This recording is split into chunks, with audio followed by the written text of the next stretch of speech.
नमस्कार। आज हम एक बहुत ही गंभीर और तेजी से बदलते घटनाक्रम पर बात करने वाले हैं। ये कहानी ईरान के परमाणु कार्यक्रम से जुड़ी है, जिसकी शुरुआत हुई संयुक्त राष्ट्र से आए एक चौंकाने वाले इस्तीफे से और उसके ठीक बाद ईरान के एक बेहद अहम परमाणु ठिकाने पर हुए हमले से। ये दो घटनाएं दुनिया को एक नए और खतरनाक संकट की तरफ धकेल रही हैं। तो चलिए समझने की कोशिश करते हैं कि आखिर ये हो क्या रहा है। तो देखिए, इस पूरे मामले ने तूल पकड़ा मोहम्मद सफ़ा के इस बयान के साथ। मोहम्मद सफ़ा जो संयुक्त राष्ट्र से जुड़े थे और इस इलाके के घटनाक्रम पर बहुत गहरी नजर रखते थे, उन्होंने अचानक इस्तीफा दे दिया। और वजह क्या बताई कि पर्दे के पीछे कहीं ना कहीं परमाणु हथियारों के इस्तेमाल की तैयारी हो रही है और वो इसका हिस्सा नहीं बन सकते। अब जरा सोचिए, जब इतने ऊंचे पद पर बैठा कोई व्यक्ति इतनी बड़ी चेतावनी दे तो उसे नजरअंदाज नहीं किया जा सकता। और बात यहीं खत्म नहीं हुई। मोहम्मद सफ़ा की इस सनसनीखेज चेतावनी के कुछ ही घंटे बीते थे कि खबर आई ईरान के इस्फहान शहर पर एक बड़ा हमला हुआ है। मतलब टाइमिंग देखिए, एक तरफ डिप्लोमेटिक लेवल पर एक बहुत बड़ी चेतावनी और दूसरी तरफ जमीन पर सीधी मिलिट्री एक्शन। इन दोनों घटनाओं के बीच कोई न कोई गहरा कनेक्शन तो जरूर लगता है। तो इन सवालों का जवाब ढूंढने के लिए हमें सबसे पहले ये समझना होगा कि ये हमला आखिर हुआ कहाँ, और इसीलिए हमें इस्फहान को थोड़ा और करीब से देखना होगा, क्योंकि इसी शहर में छिपा है ईरान का सबसे बड़ा और सबसे संवेदनशील परमाणु रहस्य। सवाल ये उठता है कि ईरान के इतने सारे शहरों में से हमलावरों ने खास तौर पे इस्फहान को ही क्यों चुना? राजधानी तेहरान या किसी और बड़े शहर को क्यों नहीं? आखिर ऐसा क्या है इस शहर में जो इसे इतना अहम निशाना बनाता है? असल में इस्फहान ईरान के न्यूक्लियर प्रोग्राम का दिल है। आप कह सकते हैं कि ये उसका हेडक्वार्टर है। देश का सबसे बड़ा न्यूक्लियर रिसर्च सेंटर यहीं है।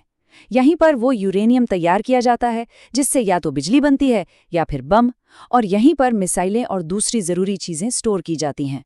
और ये सब कुछ खुले में नहीं है, ये सब छिपा है ज़मीन के नीचे बनी बहुत गहरी सुरंगों के एक जाल में। और ये सुरंगें कितनी गहरी हैं? करीब करीब 250 फीट।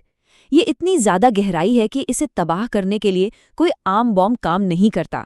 इसके लिए एक खास तरह के हथियार की जरूरत पड़ती है, जिसे बंकर बस्टर कहते हैं। मतलब एक ऐसा बॉम्ब जो पहले जमीन के अंदर काफी नीचे तक जाता है और फिर फटता है। तो इससे आप अंदाजा लगा सकते हैं कि ये हमला कितना बड़ा और कितना सोचा समझा था।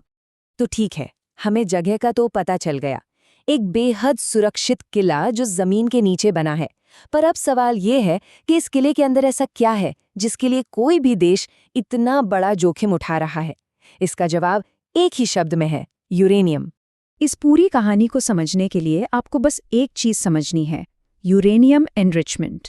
अब ये सुनने में थोड़ा टेक्निकल लग सकता है, पर है बहुत आसान। देखिए, जमीन से जो यूरेनियम निकलता है उससे आप सीधे बॉम्ब नहीं बना सकते। उसे एक खास प्रोसेस से गुजारना पड़ता है, जिससे उसमें U-235 नाम के एक तत्व की मात्रा बढ़ जाती है। बस इसी प्रोसेस को एनरिचमेंट कहते हैं। अब जरा इस टेबल को देखिए, ये पूरी कहानी साफ कर देती है। अगर आपको सिर्फ बिजली बनानी है तो आपको यूरेनियम को 3 से 5% तक एनरिच करना होता है। लेकिन ईरान आज लगभग 60% के लेवल पर पहुंच चुका है। और सबसे डराने वाली बात यह है कि 60% से 90% यानी बम बनाने के लेवल तक पहुंचना तकनीकी तौर पर बहुत ही छोटा और तेज कदम होता है। मतलब ईरान परमाणु बम बनाने से बस एक कदम दूर खड़ा है। और ईरान की इसी तेज रफ्तार को देखकर अब कुछ ऐसी रिपोर्ट सामने आ रही हैं जो अमेरिका की एक बेहद साहसी और उतनी ही ज्यादा जोखिम भरी योजना की तरफ इशारा कर रही हैं। इस प्लान को समझने के लिए थोड़ा सा पीछे जाना होगा। रिपोर्ट्स के मुताबिक जून 2025 में एक अमेरिकी हमले ने इस्फहान की इन सुरंगों में लगी मशीनों को तो खराब कर दिया था, लेकिन इस हमले में जो हाईली एनरिच्ड यूरेनियम था वो तबाह नहीं हुआ, बल्कि टनों मलबे के नीचे दब गया। एक तरह से वो एक टाइम बॉम्ब बनकर वहीं फंस गया। और ये कितना था? 460 kilo. 460 kilo highly enriched uranium. ये इतना है कि इससे कई परमाणु बम बनाए जा सकते हैं। यही वो भंडार है जिसे लेकर अब सारी दुनिया में खलबली मची हुई है। तो रिपोर्ट्स के मुताबिक अमेरिका का प्लान 3 स्टेप्स में है। पहला, हजारों अमेरिकी सैनिकों को ईरान के इस्फहान में भेजना। दूसरा, उन गहरी सुरंगों के मलबे को साफ करके उस दबे हुए यूरेनियम को ढूंढना। और तीसरा और सबसे मुश्किल काम, उस 460 किलो यूरेनियम को सुरक्षित ईरान से बाहर निकालना। ये एक बहुत ही बड़ा और खतरनाक ऑपरेशन है, जैसा हमने हाल के सालों में नहीं देखा। तो अब सिचुएशन क्या है? एक तरफ मलबे में दबा 460 किलो यूरेनियम और दूसरी तरफ उसे निकालने का एक बेहद खतरनाक मिलिट्री प्लान। और यहीं से हम इस संकट के सबसे नाजुक मोड़ पर पहुंचते हैं, जहां एक छोटी सी भी गलती पूरी दुनिया को एक भयानक संकट में डाल सकती है। यहाँ दो बातें बिल्कुल आमने सामने हैं। अमेरिका का लक्ष्य साफ है, वो हर हाल में ईरान को परमाणु बम बनाने से रोकना चाहता है। लेकिन इस कोशिश का रिस्क क्या है? अगर इस रिकवरी ऑपरेशन में जरा सी भी चूक हुई या वो दबा हुआ यूरेनियम किसी भी तरह लीक हो गया, तो ये एक भयानक परमाणु आपदा बन सकता है। इससे जो रेडिएशन फैलेगा वो पूरे पश्चिम एशिया को अपनी चपेट में ले सकता है।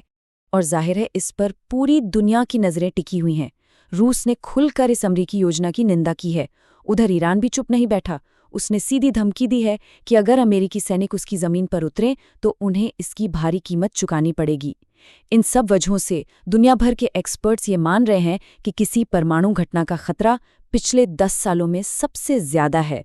तो आखिरी सवाल यही बचता है, जब जमीन पर फौजी प्लान बन रहे हैं, धमकियों का दौर चल रहा है और बातचीत के रास्ते लगभग बंद हो चुके हैं, तो क्या इस परमाणु संकट को टाला जा सकता है, या फिर हम सब एक ऐसी तबाही की तरफ बढ़ रहे हैं जिसके बारे में हम सोचना भी नहीं चाहते? इसका जवाब शायद आने वाला वक्त ही देगा।